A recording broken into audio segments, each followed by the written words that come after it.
21শে June 2025 বামনপুর শিশু ভবনের ছাত্রদের মশারি দান করলেন রামকৃষ্ণ মিশনের মহারাজ। অনুষ্ঠানে উপস্থিত থাকেন বিশিষ্ট সমাজসেবীগণ। বিস্তারিত বামনপুর শিশু ভবন থেকে চ্যানেল আনন্দের প্রতিবেদনে।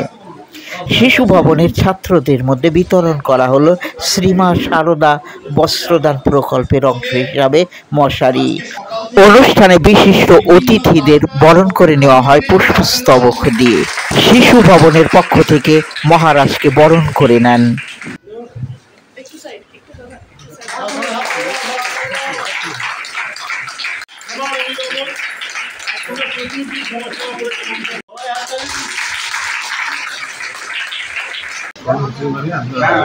সারিয়ে দিলাম, তারপরে দিলাম ছাত্রীদের হাতে আমরা মশারি কিছু খাবার আপনাদের আমাদের এখানে আসার ধরুন যে মহান কাজের জন্য এসছেন। এখন পশ্চিমবঙ্গের বিভিন্ন প্রান্তে যে মশার প্রকোপ হয়েছে তার জন্য আমাদের আশ্রমের ছেলেদের যে মশারি প্রদান করলেন, এটা আমরা খুব আনন্দিত।